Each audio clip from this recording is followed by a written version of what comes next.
Keluarga Vina minta cari 3 DPO yang sebenarnya, Dede, enggak akan ketemu, buang-buang tenaga. Di saat keluarga Vina Cirebon meminta Polda Jabar untuk mencari 3 DPO yang sebenarnya usai Peggy Setiawan dinyatakan bebas, Dede Riswanto justru mengungkapkan fakta bahwa pencarian akan berujung sia-sia. Saksi kunci kasus Vina di tahun 2016 silam itu mengatakan pencarian terhadap 3 DPO ini justru tak akan ketemu walau ke ujung dunia. Sebagai informasi, Ibunda Vina Dewi Arsita atau Vina Cirebon, Sukeyasi sempat meminta polisi mencari keberadaan Peggy, Andi dan Dani. Ibu mencari keadilan, 3 DPO yang sebenarnya, kata Sukeyasi dikutip tribunjakarta.com dari tayangan Kompas TV, Senin, tanggal 7 Agustus tahun 2024. Di hari kebebasan Peggy Setiawan usai penetapan tersangkanya tidak sah, ia turut mempertanyakan kemana Andi dan Dani lantaran sempat disebut fiktif oleh polisi. Jadi satu, yang dua lagi kemana? Tanya Sukeyasi. Namun, pernyataan itu kini dibalas oleh Dede usai membongkar kesaksiannya pada 8 tahun lalu adalah palsu. Sembari tertawa kecil, ia mengatakan 3 orang yang masuk daftar pencarian orang, DPO, di kasus Vina Cirebon, yang tertuang di isi putusan, tidak ada. Menurutnya, pencarian ketiga DPO tersebut hanya membuang-buang waktu. Dede mengungkapkan pernyataannya itu di channel YouTube Deddy Mulyadi yang tayang pada Sabtu, tanggal 27 Juli tahun 2024. Dengan mantap, ia menyampaikan kepada masyarakat bahwa ketiga DPO tersebut tidak ada. Pada seluruh masyarakat Indonesia, intinya tidak usah mencari nama Peggy, Andi sama Dani, 3 DPO. Percuma, enggak akan ketemu sampai ujung dunia, sampai ujung pelosok pun, enggak akan ketemu, ujarnya. Oleh sebab itu, ia menyarankan publik agar tidak lagi memakai ilmu cocoklogi di media sosial lalu mencurigai orang-orang yang mirip dengan ciri-ciri 3 DPO tersebut. Cuma hanya buang-buang kuota, buang-buang tenaga. Lah emang peristiwa itu enggak ada sama sekali. Mending cari uang Pak, daripada begitu mending cari uang, katanya. Dede mengatakan kepada Deddy Mulyadi bahwa peristiwa pembunuhan dan pemerkosaan tidak pernah terjadi. Bahkan, TKP kasus Vina Cirebon yang disebut ada 3 lokasi sebenarnya hanya 1, yaitu di Jembatan Layang Talun, Kabupaten Cirebon. Tewasnya 2 sejoli tersebut disebabkan karena kecelakaan lalu lintas, bukan pembunuhan. Dede pun menyebut bahwa jalan cerita adanya pembunuhan dan pemerkosaan hanyalah akal-akalan AF saja. Ia mengaku tidak pernah melihat adanya aksi sadis dan keji yang dilakukan oleh para terpidana yang kini mendekam di balik jeruji besi. Intinya mah keterangan saya sama AF itu ya udah tidak ada, intinya sama sekali, pungkasnya. Terjawab alasan kasus Vina bak benang kusut, 4 saksi kunci ulap cerita berbeda. Terjawab penyebab keruwetan kasus Vina yang hingga kini masih diselimuti tabir fakta. Pasalnya, kasus Vina bak jadi benang kusut lantaran 4 saksi kunci mengurai cerita yang janggal dan berbeda-beda versi. Hal itu terlihat dari rincian waktu sebelum kasus Vina Cirebon berdasar kesaksian 4 orang ternyata berbeda. Dalam kesaksian terbarunya, Liga Akbar mengaku bersama Eki sejak siang hingga sore sebelum kasus Vina. Sedangkan tukang tambal ban mengaku melihat Eki dan Vina siang hari. Sementara Widi dan Mega mengaku bersama Vina sejak siang hingga menjelang maghrib. Rincian waktu ini menjadi penting untuk mengungkap kronologi utuh kasus Vina Cirebon. Berdasar hasil putusan pengadilan, Eki dan Vina melintas SMP 11 Jalan Perjuangan Cirebon pukul 21 waktu Indonesia Barat. Liga Akbar mengaku berangkat dari rumah ibu Eki di Majalengka pukul 15 waktu Indonesia Barat, Sabtu tanggal 27 Agustus tahun 2016. 30 menit kemudian, Liga dan Eki sampai di warung SMA 4, Warpat, Cirebon. Kata Liga Akbar, sekitar pukul 16 waktu Indonesia Barat sampai pukul 17 waktu Indonesia Barat, Eki pergi menjemput Vina.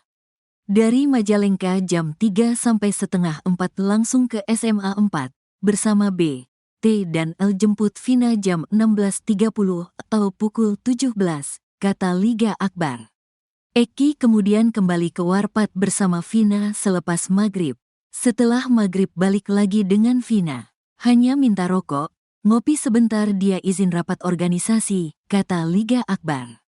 Anehnya, Oki Priyando justru melayani Eki dan Vina untuk tambal ban tak jauh dari jembatan Talun Cirebon.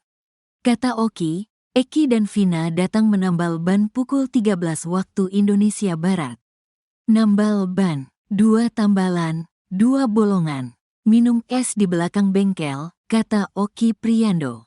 Padahal di jam yang sama, menurut Widya Sari dan Mega Lestari, Vina ada di rumah.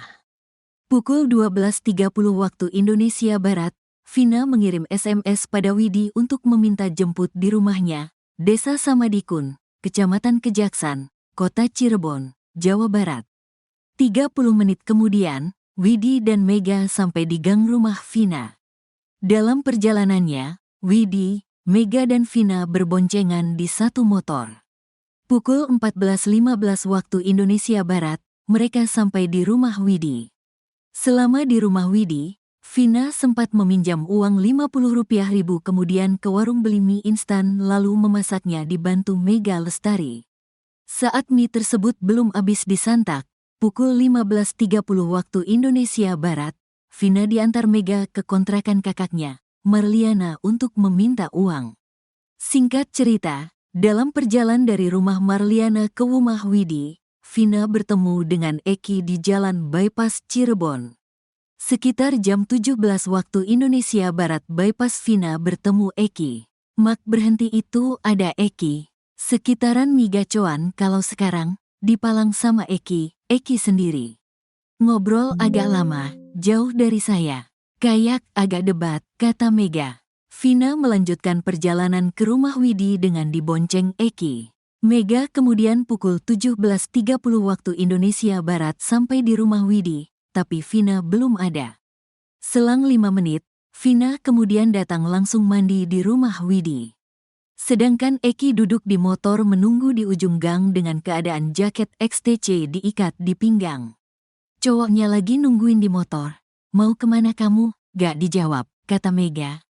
Vina langsung mandi. Mandinya lama, dandannya cepat, timpal Widya Sari. Sekitar pukul 18 waktu Indonesia Barat sebelum maghrib, Vina pergi bersama Eki mengenakan dress hitam dan heels krim milik Widi.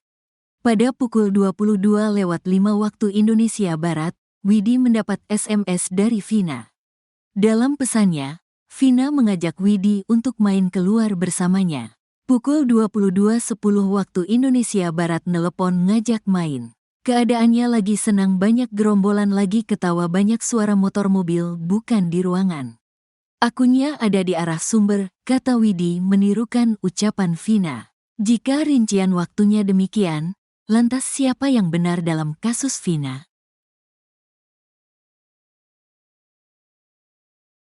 Terjawab penyebab keruwetan kasus Vina yang hingga kini masih diselimuti tabir fakta. Pasalnya, kasus Vina bak jadi benang kusut lantaran 4 saksi kunci mengurai cerita yang janggal dan berbeda-beda versi. Hal itu terlihat dari rincian waktu sebelum kasus Vina Cirebon berdasar kesaksian 4 orang ternyata berbeda. Dalam kesaksian terbarunya, Liga Akbar mengaku bersama Eki sejak siang hingga sore sebelum kasus Vina. Sedangkan tukang tambal ban mengaku melihat Eki dan Vina siang hari. Sementara Widi dan Mega mengaku bersama Vina sejak siang hingga menjelang maghrib.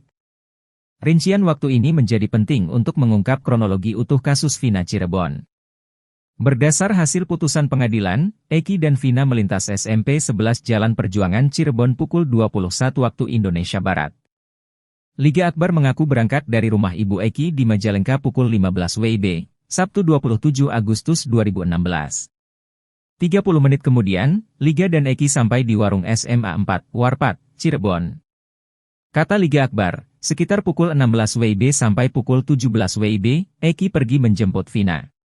Dari Majalengka jam 3 sampai setengah 4 langsung ke SMA 4, bersama B, T dan L jemput Vina jam 16.30 atau pukul 17, kata Liga Akbar. Eki kemudian kembali ke Warpat bersama Vina selepas maghrib. Setelah maghrib balik lagi dengan Vina. Hanya minta rokok, ngopi sebentar dia izin rapat organisasi, kata Liga Akbar. Anehnya, Oki Priyando justru melayani Eki dan Vina untuk tambal ban tak jauh dari jembatan Talun Cirebon. Kata Oki, Eki dan Vina datang menambal ban pukul 13 waktu Indonesia Barat. Nambal ban. 2 tambalan, 2 bolongan. Minum es di belakang bengkel, kata Oki Priando. Padahal di jam yang sama, menurut Widyasari dan Mega Lestari, Vina ada di rumah. Rincian kronologi kejadian bahkan waktu yang berbeda-beda itu yang membuat kasus semakin ruwet. Jika rincian waktunya demikian, lantas siapa yang benar dalam kasus Vina? Di saat keluarga Vina Cirebon meminta Polda Jabar untuk mencari 3 DPO yang sebenarnya usai Peggy Setiawan dinyatakan bebas, Dede Riswanto justru mengungkapkan fakta bahwa pencarian akan berujung sia-sia. Saksi kunci kasus Vina di tahun 2016 silam itu mengatakan pencarian terhadap 3 DPO ini justru tak akan ketemu walau ke ujung dunia. Sebagai informasi, Ibunda Vina Dewi Asita atau Vina Cirebon, Sukeasih sempat meminta polisi mencari keberadaan Peggy, Andi dan Dani. Namun, pernyataan itu kini dibalas oleh Dede usai membongkar kesaksiannya pada 8 tahun lalu adalah palsu. Sembari tertawa kecil, ia mengatakan 3 orang yang masuk daftar pencarian orang, DPO, di kasus Vina Cirebon, yang tertuang di isi putusan, tidak ada. Menurutnya, pencarian ketiga DPO tersebut hanya membuang-buang waktu. Tak ada raut ketakutan di wajahnya. Dengan mantap, ia menyampaikan kepada masyarakat bahwa ketiga DPO tersebut tidak ada.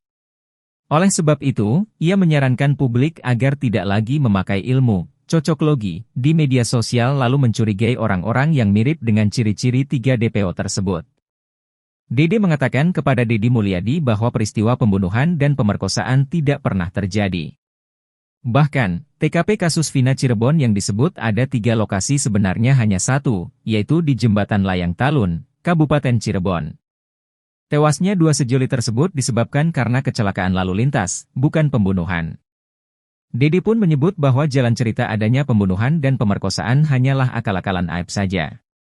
Ia mengaku tidak pernah melihat adanya aksi sadis dan keji yang dilakukan oleh para terpidana yang kini mendekam di balik jeruji besi.